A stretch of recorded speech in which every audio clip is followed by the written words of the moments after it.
Feeding the 4,000.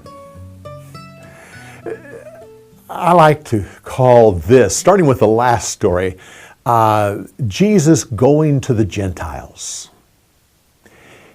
He starts like a huge loop. He starts down in Magdala, which is where he fed the 5,000. He walked in the water, and they ended up at Capernaum. There he had the discourse about the bread of life. Then he took the disciples and went into the Gentile area of Tyre and Sidon. Now you have to understand, this is the same place where Elijah provided for the widow and her son and raised the son from the dead. Zarephath is right in this area.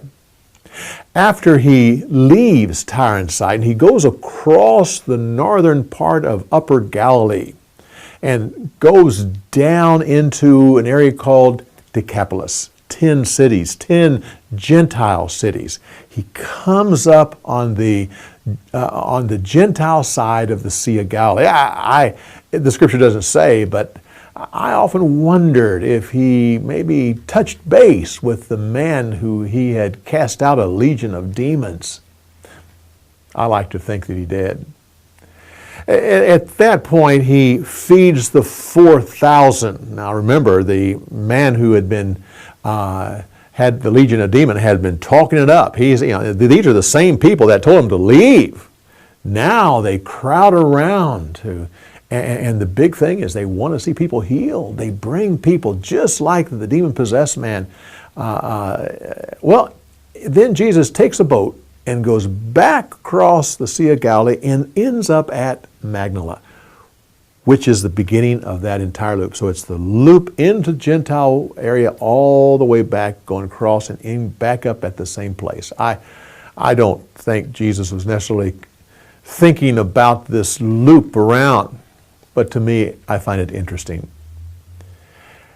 Well, at that point, Jesus then takes the disciples north, up into Caesarea Philippi. It's interesting, talking about the Gentiles. He's going back into the Gentile area again.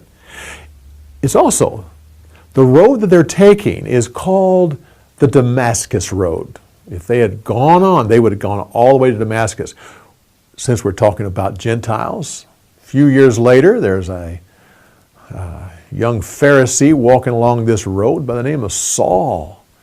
And there Jesus meets him on this very road, as closer to Damascus. But he traveled this road and he became the apostle to the Gentiles. Now, he takes them to a place called Caesarea Philippi. Several things are true of this city.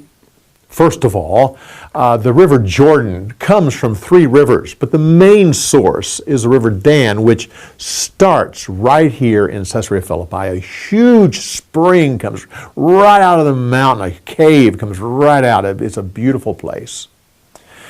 I take people there when I take a Bible-telling trip to Israel. And there's one reason I take them there, other than the fact it's a beautiful area. It is absolutely beautiful. No, I take them there because of the Roman ruins that are there. You see, this spring, this cave where the spring comes out and the city, was dedicated to the Greek god of nature, Pan. And when you see these ruins and all this, you get this, almost this dark sense of paganism that's there. Some of the people that go there just say, I just don't like it here. That's the point. This is where Jesus took his disciples, and it's at this place right here, at the very home of paganism, that he has the great proclamation, you are the Christ, you are the Messiah, the Son of the living God. Right here in the home of paganism, Jesus affronts the enemy. It reminds me when Elijah, facing down the prophets of Baal, took them to Mount Carmel, which was considered the home of Baal. Jesus is doing the same thing right here. What a great story. Come back next week when we continue on with more insights on the story of the week. We'll see you next week.